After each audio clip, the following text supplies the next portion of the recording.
আসসালামু আলাইকুম। সবাইকে স্বাগত জানাচ্ছি। আমি অ্যাডভোকেট চৌধুরী ফাহাদ আছি আপনাদের সাথে। গতকাল ২৮/২/২০২৬ তারিখ অনুষ্ঠিত হয়েছে বহুল প্রতীক্ষিত কক্সবাজার জেলা আইনজীবী সমিতির নির্বাচন। এই নির্বাচনের ফলাফল সম্পর্কে আমাদের কাছে অনেকেই জানতে চেয়েছেন। সামাজিক যোগাযোগ মাধ্যমের কারণে ইতিমধ্যে আপনারা ফলাফল পেয়েছেন, কিন্তু এরপরেও নির্বাচনী পর্যালোচনা নিয়ে অনেকেই আমাদের কাছ থেকে জিজ্ঞাসা করছেন।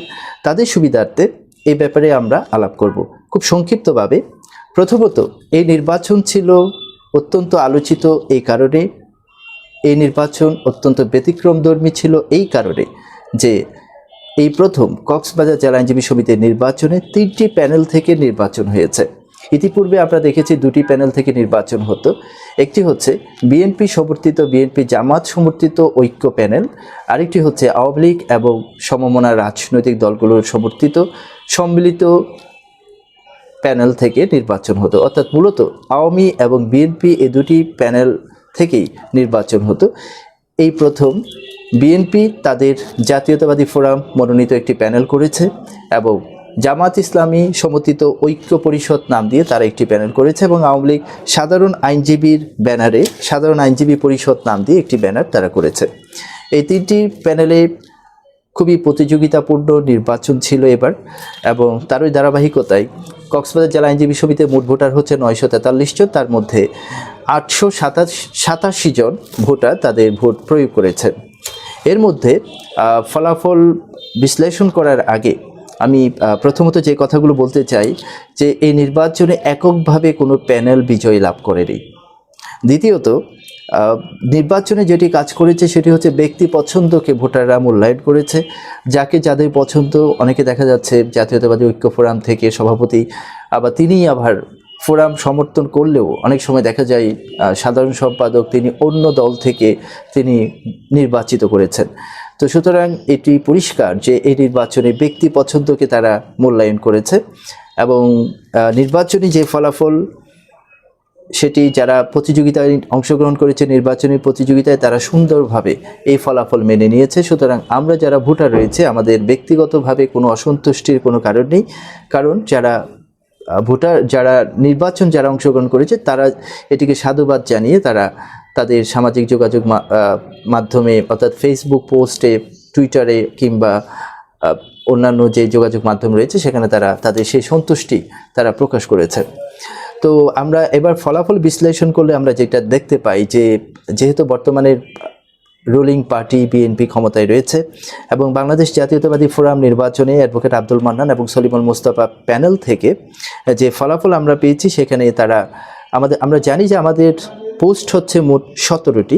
এই 17টি পোস্টের মধ্যে জাতীয়তাবাদী ফোরাম 4টি সভাপতি সহ, অর্থাৎ সভাপতি জাতীয়তাবাদী ফোরাম থেকে নির্বাচিত হয়েছে এবং একটি সহসভাপতি পাঠাগার ও তথ্য প্রযুক্তি এবং একজন জুনিয়র সদস্য, মোট 4 জন সদস্য নির্বাচিত হয়েছেন। এবং জাতীয় এবং আইনজীবী ঐক্য পরিষদ জামাত ইসলামী সমর্থিত, সেখানে তারা 6টি পদে তারা বিজয়ী লাভ করেছেন। সাধারণ সম্পাদক, সহসাধারণ সম্পাদক পদ সহ 6টি পদে তারা বিজয়ী লাভ করেছেন। অর্থাৎ একটি সিনিয়র সহসভাপতি এবং সহসাধারণ সম্পাদক একটি, এবং সিনিয়র নির্বাহী সদস্য 2 জন এবং একজন জুনিয়র সদস্য, এছাড়া সাধারণ সম্পাদক এবং সহসাধারণ সম্পাদক, মোট 6টি পদে তারা বিজয়ী লাভ করেছে। এবারে নির্বাচন সবচেয়ে বেশি চ্যালেঞ্জিং ছিল আওয়ামী আইনজীবী প্যানেলের যারা নির্বাচন করত ইতিপূর্বে তাদের জন্য। 5ই আগস্টের পরে গত নির্বাচন অর্থাৎ 2025 সালের নির্বাচনে আনুষ্ঠানিকভাবে আওয়ামী লীগ নির্বাচনে অংশগ্রহণ না করলেও বিভিন্ন সম্পাদকীয় পোস্টে তারা ব্যক্তিগতভাবে স্বতন্ত্রভাবে নির্বাচন করে বিজয়ী লাভ করেছিল। কিন্তু এই প্রথম তারা একটি প্যানেল, সাধারণ আইনজীবী পরিষদের ব্যানারে প্যানেলটি দেওয়া হলেও মূলত এটি আওয়ামী আইনজীবী পরিষদের প্যানেল অনেকে দাবি করেন, এবং এটিই বাস্তব। এবং তারা 17টি পোস্টের মধ্যে 14টি পোস্টে তারা প্রার্থী ঘোষণা করে, যার মধ্যে 7টি পদে, তার মধ্যে 3টি সম্পাদকীয় পদ, 2টি সিনিয়র নির্বাহী সদস্য এবং 2টি জুনিয়র নির্বাহী সদস্য পদে তারা মোট 7টি পদে, 14টির মধ্যে 7টি পদে তারা বিজয় অর্জন করে। এই নির্বাচনে রুলিং পার্টি অর্থাৎ বিএনপি যেহেতু এখন রাজনৈতিক প্রেক্ষাপটে রাষ্ট্র ক্ষমতায় রয়েছেন, এবং আমাদের কক্সবাজার জেলা আইনজীবী সমিতির যারা ভোটার রয়েছেন তাদের সিংহভাগ জাতীয়তাবাদী ফোরাম থেকে মনোনীত সভাপতি প্রার্থীকে বিজয়ী করেছেন, অন্যদিকে সাধারণ সম্পাদক জামাত ইসলামী থেকে নির্বাচিত করেছেন।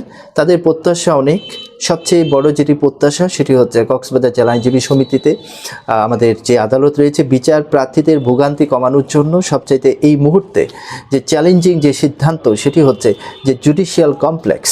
এই কমপ্লেক্সটি আমাদের বর্তমানে আমরা যেখানে বিচার কার্য পরিচালনা করে থাকি, আমাদের জুডিশিয়াল কমপ্লেক্স যেখানে রয়েছে, অর্থাৎ চিফ জুডিশিয়াল ম্যাজিস্ট্রেট, অতিরিক্ত চিফ জুডিশিয়াল ম্যাজিস্ট্রেট সহ অন্যান্য যে ম্যাজিস্ট্রেট আদালত রয়েছে, এই আদালতগুলো জেলা আদালতের পাশেই অবস্থিত। কিন্তু এই জুডিশিয়াল কমপ্লেক্সটিকে বর্তমানে সরিয়ে অন্য জায়গায় নিয়ে যাওয়ার একটি সিদ্ধান্ত হয়, যেটি আওয়ামী লীগ সরকারের সময়ে এই সিদ্ধান্তটি যদিও বা নেওয়া হয়েছিল, কিন্তু যেহেতু এর নির্মাণ কাজ এখনও শুরু হয়নি এবং যেহেতু এটি জেলা আদালতের চেয়ে একটু দূরবর্তী স্থানে অবস্থিত, সুতরাং সরকারি বিভিন্ন তদবির করে সেই জুডিশিয়াল কমপ্লেক্স বর্তমানে আমরা যেখানে বিচার কার্য পরিচালনা করি, যেখানে আমাদের চেম্বার অবস্থিত, সেখানে যদি জুডিশিয়াল কমপ্লেক্স যদি নির্মাণ করা যায়, এবং আমরা জানি, এতটুকু আমাদের বিশ্বাস রয়েছে যে রুলিং পার্টি থেকে নির্বাচিত যারা সদস্য, অর্থাৎ সভাপতি, সাধারণ সম্পাদক,